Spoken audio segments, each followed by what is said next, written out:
Hello hi എല്ലാവർക്കും ലേനയുടെ പുതിയ വീഡിയോയിലേക്ക് സ്വാഗതം. ഞാൻ ഋതു കൃഷ്ണ. നമ്മൾ നോക്കാൻ പോകുന്നത് കറണ്ട് അഫയേഴ്സ് ആണ്. മാർച്ച് മാസത്തിലെ രണ്ടാമത്തെ ആഴ്ചയിലെ കാര്യങ്ങളാണ് നമ്മൾ നോക്കാൻ പോകുന്നത്. അതായത് മാർച്ച് 11 തൊട്ട് 16 വരെയുള്ള കാര്യങ്ങളാണ് നമ്മൾ ഡിസ്കസ് ചെയ്യാനായിട്ട് പോകുന്നത്.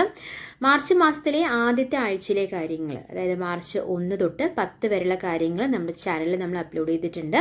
അപ്പോൾ അത് കാണാത്തവരാണെങ്കിൽ വേഗം നമ്മുടെ ചാനൽ നോക്കിയാൽ മതി. ഈ ചാനലിൽ നിങ്ങൾക്ക് കാണാം വീക്ക്ലി കറണ്ട് അഫയേഴ്സ് ഉണ്ട്, മന്ത്ലി കറണ്ട് അഫയേഴ്സ് ഉണ്ട്, ഇയർലി കറണ്ട് അഫയേഴ്സും നമ്മുടെ ചാനലിൽ നമ്മൾ അപ്ലോഡ് ചെയ്തിട്ടുണ്ട്. ഓക്കെ, അപ്പോൾ ആദ്യത്തെ ചോദ്യം എന്താണെന്ന് നോക്കാം. Which was the first private spacecraft to carry humans to the space station? അതായത് മനുഷ്യരെ ബഹിരാകാശ നിലയത്തിലെത്തിച്ച ആദ്യ സ്വകാര്യ പേടകം ഏതാണ് എന്നാണ് ചോദ്യം.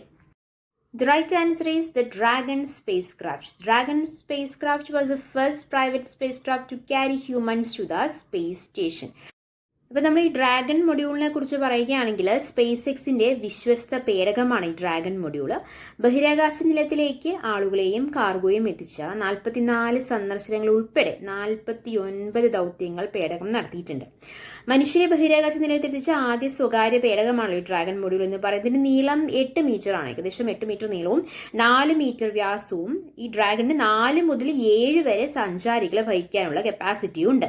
ഡ്രാക്കോ എന്ന പ്രത്യേക 16 എഞ്ചിനുകളാണ് ഈ പേടകത്തിന് ഡ്രാഗൺ മൊഡ്യൂളിന് ഊർജം നൽകുന്നത്.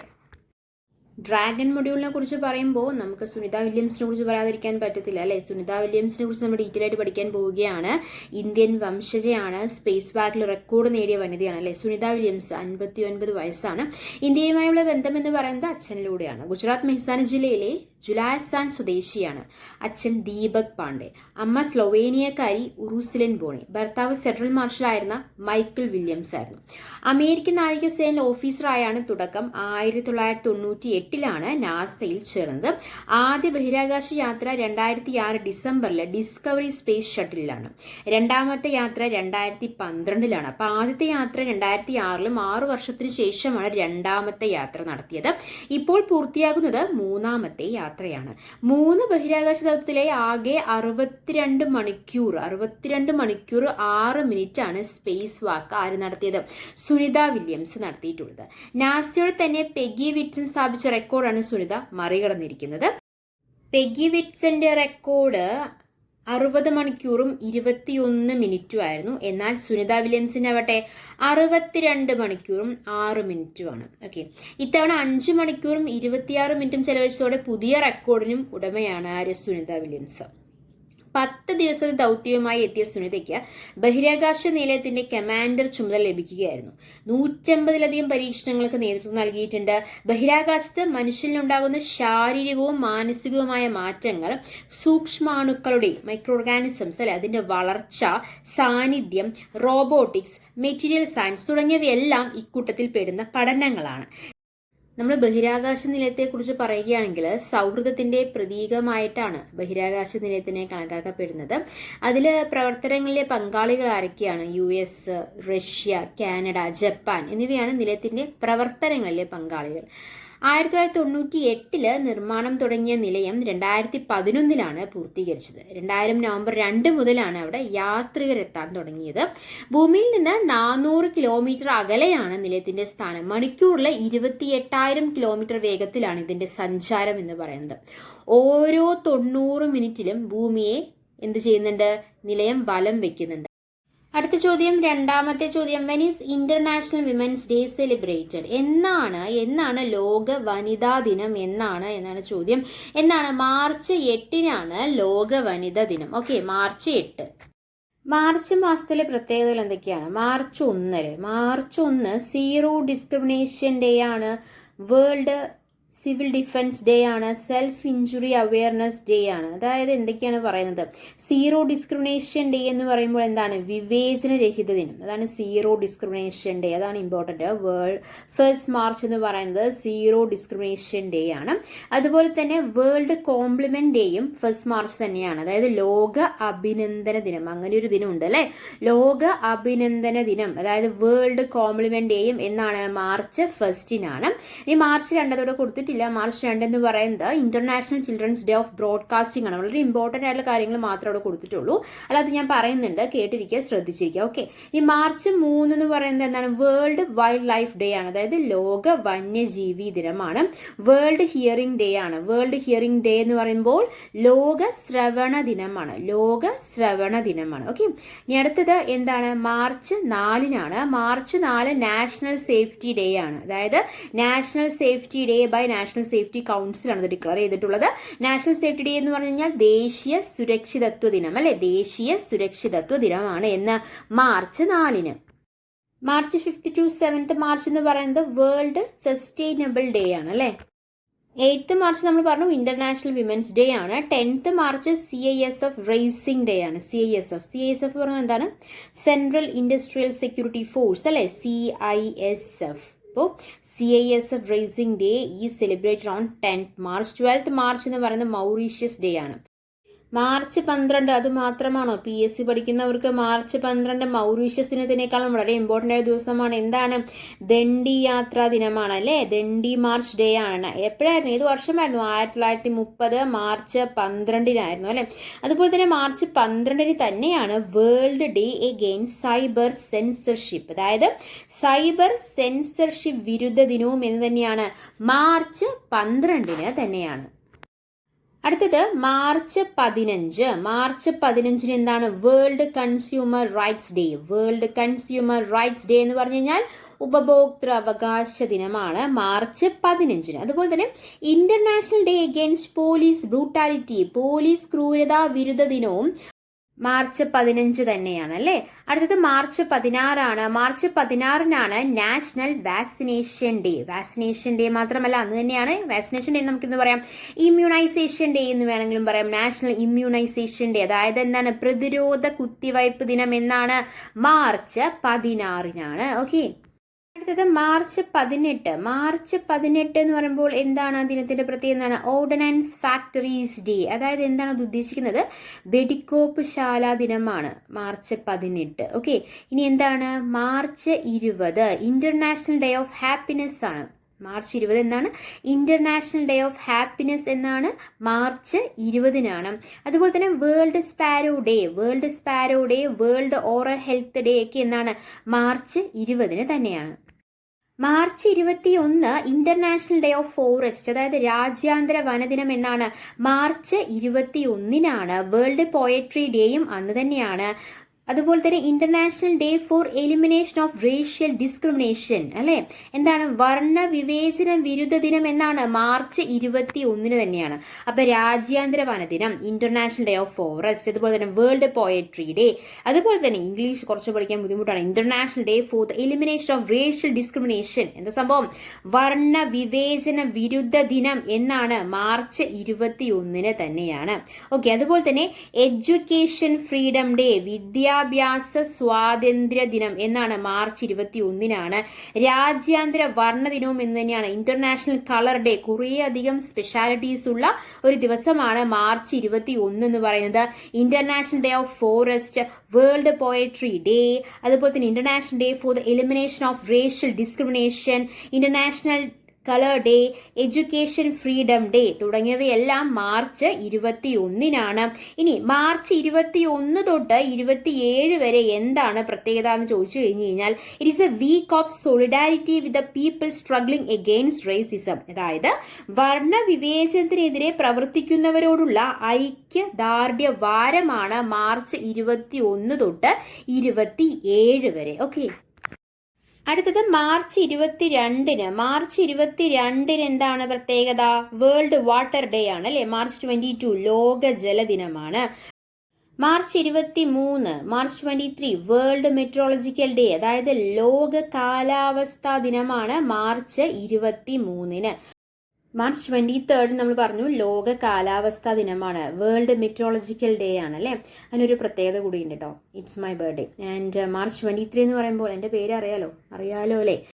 ഋതുകൃഷ്ണ എന്നാണ്. ഈ ഋതു എന്ന് പറഞ്ഞു കഴിഞ്ഞാൽ അർത്ഥം കാലം എന്നാണ്. അപ്പോൾ എന്താണ്, ലോക കാലാവസ്ഥാ ദിനം എന്നാണ് മാർച്ച് 23-നാണ്. ഇനി മറക്കില്ല എന്ന് പ്രതീക്ഷിക്കുന്നു. ഇനി മാർച്ച് 24 വേൾഡ് TB ഡേ ആണ്, അതായത് ട്യൂബർക്ലോസിസ് ഡേ ആണ് മാർച്ച് 24 എന്ന് പറയുന്നത്.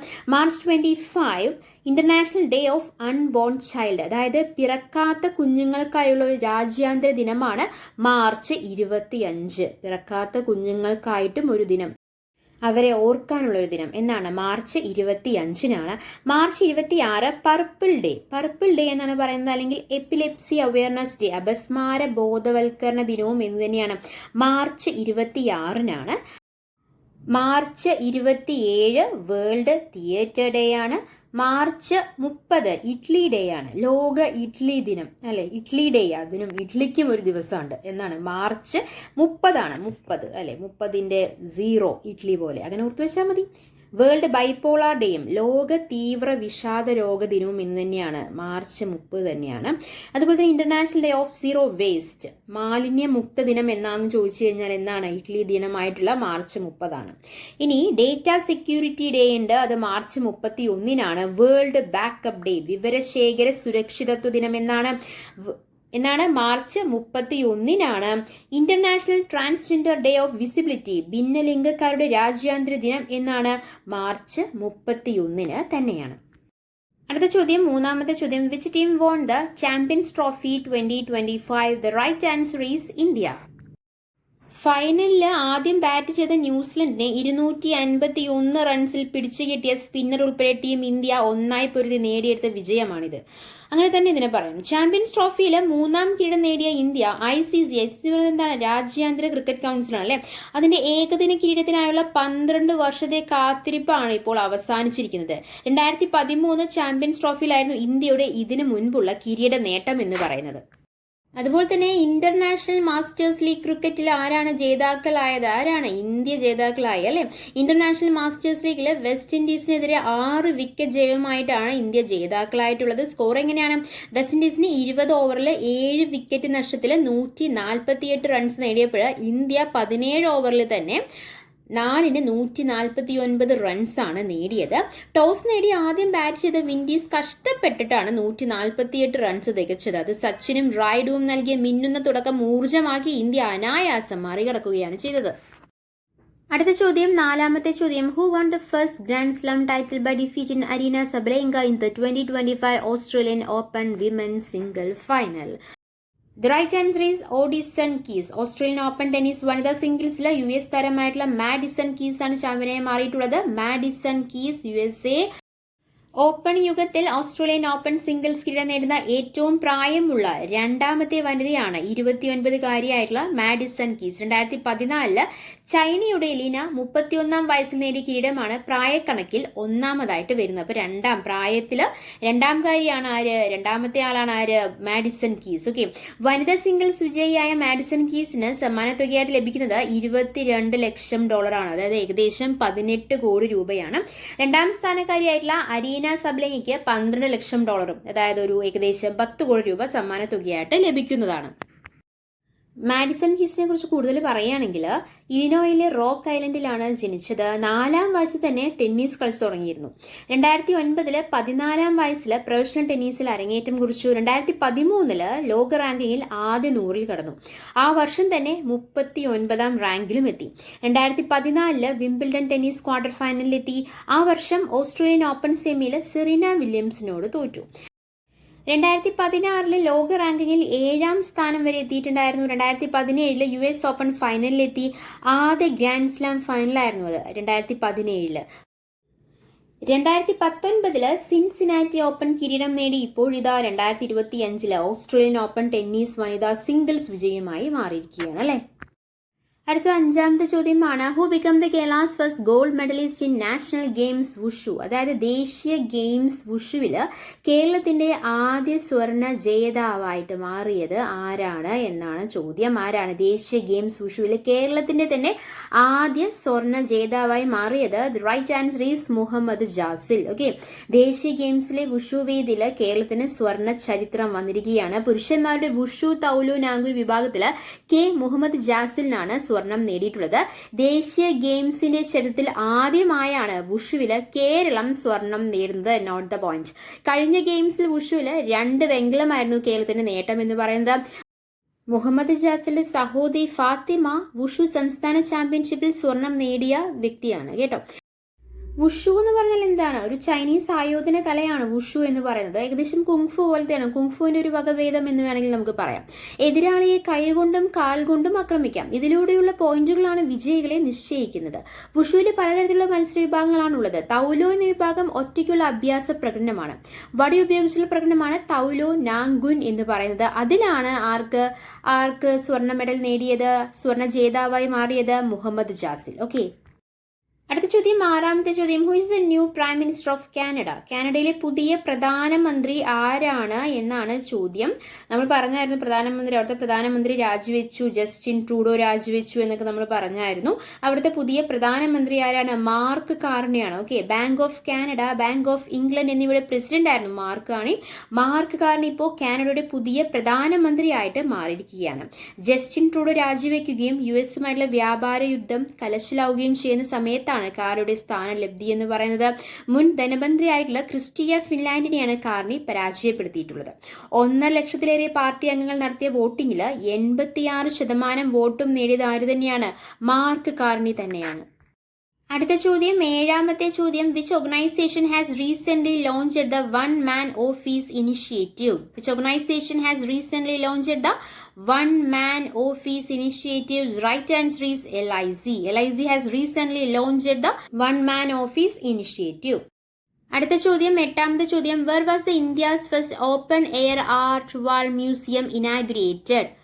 Open air art wall museum inaugurated. എവിടെയാണ് ഇനാഗുറേറ്റ് ചെയ്തിട്ടുള്ളത്? Right answer is New Delhi. Okay, next question, 9th question. Who was appointed as 26 chief election commissioner recently? 26ാമത്തെ ചീഫ് ഇലക്ഷൻ കമ്മീഷണർ ആരാണ് എന്നാണ് ചോദ്യം. ആരാണ്? Gyanesh Kumar. Gyanesh Kumar has been appointed as 26 chief election commissioner. Okay, അപ്പൊ ഇന്ത്യയുടെ മുഖ്യ തെരഞ്ഞെടുപ്പ് കമ്മീഷണറായിട്ട് ഗ്യാനേഷ് കുമാറിനെ നിയമിച്ചിരിക്കുകയാണ്. ചീഫ് ഇലക്ഷൻ കമ്മീഷണർ അല്ലെ, മുഖ്യ തെരഞ്ഞെടുപ്പ് കമ്മീഷണർ. രാജീവ് കുമാർ സ്ഥാനം ഒഴിഞ്ഞതോടെയാണ് തെരഞ്ഞെടുപ്പ് കമ്മീഷണറായിട്ടുള്ള ഗ്യാനേഷിന്റെ സ്ഥാനക്കയറ്റം എന്ന് പറയുന്നത്. പ്രധാനമന്ത്രി നരേന്ദ്രമോദി, ലോക്സഭാ പ്രതിപക്ഷ നേതാവ് രാഹുൽ ഗാന്ധി, ആഭ്യന്തരമന്ത്രി അമിത് ഷാ എന്നിവരടങ്ങിയ സമിതിയാണ് CECയെ തീരുമാനിക്കുന്നത്. UP സ്വദേശിയാണ് ഗ്യാനേഷ് കുമാർ. 1988 ബാച്ച് IAS ഉദ്യോഗസ്ഥരുമാണ്. ഓക്കെ, 10ാമത്തെ ചോദ്യം, അവസാനത്തെ ചോദ്യം. Which is India's dream plan to send human into space? മനുഷ്യനെ ബഹിരാകാശത്തെത്തിക്കാനുള്ള ഇന്ത്യയുടെ സ്വപ്ന പദ്ധതിയുടെ പേര് എന്താണ് എന്നാണ് ചോദ്യം. എന്താണ്? ഗഗൻയാനാണ് അല്ലെ. അടുത്ത വർഷത്തേക്ക് 2026 ലക്ഷ്യമിട്ടുള്ള ദൗത്യത്തിൽ വ്യോമസേന ക്യാപ്റ്റനായിട്ടുള്ള ഗ്രൂപ്പ് ക്യാപ്റ്റനായിട്ടുള്ള Prashanth Balakrishnan Nair, wing commander Shubhanshu Shukla, group ക്യാപ്റ്റന്മാരായിട്ടുള്ള അജിത് കൃഷ്ണൻ, അങ്കദ് പ്രതാപ് എന്നിവരുൾപ്പെടുന്ന 4-അംഗ സംഘമാണ് ചരിത്രയാത്ര നടത്തുന്നത് അല്ലെ. ഓക്കെ, അപ്പം നമ്മൾ കുറേ കാര്യങ്ങൾ ഡിസ്കസ് ചെയ്തു. എടുത്ത കാര്യങ്ങളെല്ലാം നിങ്ങൾക്ക് വളരെ വ്യക്തമായി മനസ്സിലായെന്ന് പ്രതീക്ഷിക്കുന്നു, ഉപകാരപ്പെട്ടു എന്ന് പ്രതീക്ഷിക്കുന്നു. അങ്ങനെ ഉപകാരപ്പെട്ടിട്ടുണ്ടെങ്കിൽ നമ്മൾ എന്നുള്ള ചാനൽ സബ്സ്ക്രൈബ് ചെയ്യുക, സപ്പോർട്ട് ചെയ്യുക. Thanks for your time. By.